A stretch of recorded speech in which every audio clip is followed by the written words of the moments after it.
అందరికీ నమస్కారం. Welcome to my channel. రాష్ట్ర వ్యాప్తంగా ఉచిత బస్సు స్కీమ్ కోసం ఎదురు చూస్తున్న మహిళలందరికీ ఒక భారీ అప్డేట్ అయితే వచ్చిందండి. దానికి సంబంధించిన అప్డేట్ ఏంటి, దానికి సంబంధించిన పూర్తి వివరాలు ఏంటి మనం ఈ వీడియోలో అయితే చూసేద్దామండి. మీరు ఇంతవరకు నా ఛానల్ని సబ్స్క్రైబ్ చేసుకున్నట్టయితే దయచేసి సబ్స్క్రైబ్ బటన్ పైన క్లిక్ చేసి గంట సింబల్ పైన ప్రెస్ చేసి ఆల్ పైన క్లిక్ చేయండి. దీనివల్ల నేను చేసే ప్రతి వీడియో యొక్క నోటిఫికేషన్ మీకు అందుతుంది. ఏపీ ప్రభుత్వ పథకాలకు సంబంధించిన ఏ సమాచారాన్ని మీరు మిస్ అవ్వకుండా ఉంటారు. లైక్ చేయండి, షేర్ చేయండి, వీడియోని ఎక్కడ స్కిప్ చేయకండి, చివరి వరకు చూడండి. దీనివల్ల ఇంపార్టెంట్ పాయింట్స్ మిస్ అవ్వకుండా ఉంటారు. ఇక ఆలస్యం చేయకుండా వీడియోలోకి అయితే వెళ్ళిపోదాం. రాష్ట్ర వ్యాప్తంగా ఉచిత బస్సు స్కీమ్ కోసం ఎదురు చూస్తున్న మహిళలందరికీ ఒక భారీ అప్డేట్ని అయితే ఇవ్వడం జరిగిందనమాట మన రాష్ట్ర ప్రభుత్వం. మన రాష్ట్ర ప్రభుత్వం ఉచిత బస్సు స్కీమ్ని ఏర్పాటు చేయడం కోసం ఒక మంత్రివర్గ ఉపసంఘాన్ని ఏర్పాటు చేయడం జరిగింది. వీళ్ళందరూ వివిధ రాష్ట్రాల్లో అమలవుతున్న ఉచిత బస్సు స్కీమ్ గురించి అధ్యయనం చేసి నివేదిక అయితే ఇవ్వడం జరిగింది చంద్రబాబు నాయుడు గారికి. ఇక ఏపీఎస్ఆర్టీసీ నుంచి కూడా ఒక నివేదికనైతే కోరడం జరిగిందనమాట చంద్రబాబు నాయుడు గారు. ఏపీఎస్ఆర్టీసీ వాళ్ళు ఏం చెప్తున్నారంటే, రోజుకు 10 లక్షల మంది ఎక్కువ అయ్యే అవకాశం ఉంది. ఇప్పుడు ప్రయాణిస్తున్న ప్రయాణికులతో కాకుండా 10 లక్షల మంది పెరిగే అవకాశం ఉంది అని చెప్పేసి చెబుతున్నారండి. దీనికోసం కొత్తగా 2000 బస్సులు అవసరమవుతాయని, అంతేకాకుండా కొత్తగా 11,500 మంది ఉద్యోగులను తీసుకోవాల్సి ఉంటుందని చెబుతున్నారండి. ఇప్పుడు రోజుకు 25 లక్షల మంది బస్సుల్లో ప్రయాణిస్తున్నారు రాష్ట్ర వ్యాప్తంగా. ఇందులో 40% మంది మహిళలు ఉండగా 60% మంది పురుషులు ఉన్నట్టున్నారు. మహిళలకు ఈ సంఖ్య పెరిగే అవకాశం ఉంది. మహిళలందరూ పెరిగే అవకాశం ఉంది. రోజుకు ఆర్టీసీకి 16 కోట్ల ఆదాయం లభిస్తోంది.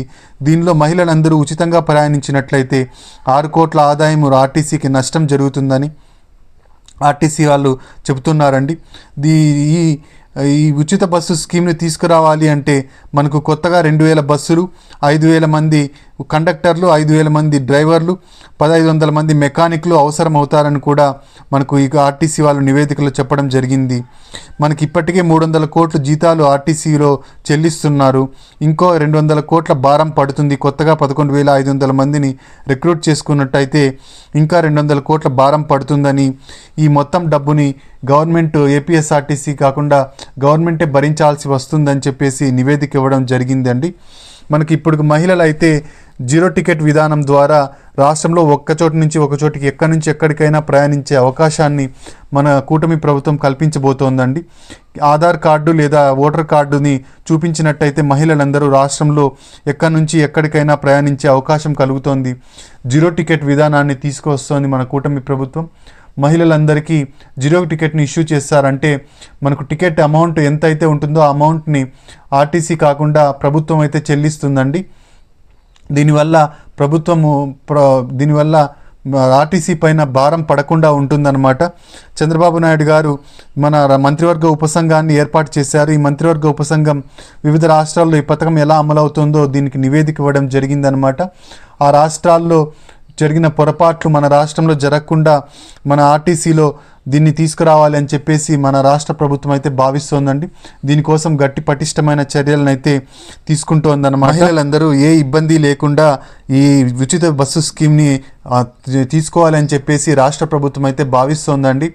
మనకు ఈ ఉచిత బస్సు స్కీమ్ ద్వారా మహిళలందరూ ఎక్స్ప్రెస్ మరియు ఆర్డినరీ బస్సుల్లో ఒక చోటు నుంచి ఒక చోటుకి రాష్ట్రం అంతటా ఎక్కడి నుంచి ఎక్కడి వరకైనా ప్రయాణం చేయవచ్చు అనమాట.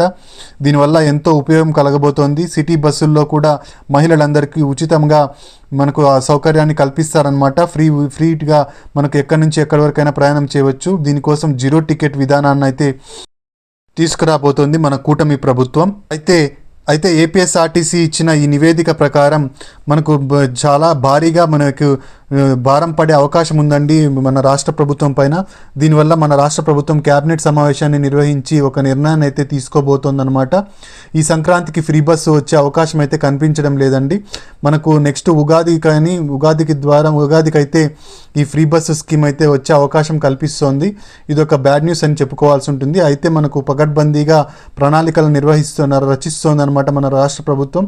ఏ ఇబ్బంది లేకుండా మహిళలందరూ ఉచితంగా ప్రయాణించడం కోసం పకడ్బందీగా మనకు దీని ప్లాన్లు అయితే వేస్తూ ఉండడం జరుగుతోందన్నమాట. ఇదండి ఉచిత బస్సుకు సంబంధించిన లేటెస్ట్ అప్డేట్. మీరు ఇంతవరకు నా ఛానల్ని సబ్స్క్రైబ్ చేసుకున్నట్టయితే దయచేసి సబ్స్క్రైబ్ బటన్ పైన క్లిక్ చేసి గంట సింబల్ పైన ప్రెస్ చేసి ఆల్ పైన క్లిక్ చేయండి. దీనివల్ల నేను చేసే ప్రతి వీడియో యొక్క నోటిఫికేషన్ మీకు అందుతుంది. ఏపీ ప్రభుత్వ పథకాలకు సంబంధించిన ఏ సమాచారాన్ని మీరు మిస్ అవ్వకుండా ఉంటారు. లైక్ చేయండి, షేర్ చేయండి. మీరు ఇచ్చే ఒక లైక్, మీరు చేసే సబ్స్క్రిప్షను మాకెంతో ఎంకరేజింగ్గా ఉంటుంది. మీకు కూడా ప్రభుత్వ పథకాలకు సంబంధించిన సమాచారం తెలుసుకునే అవకాశం కలుగుతుంది. Thank you very much.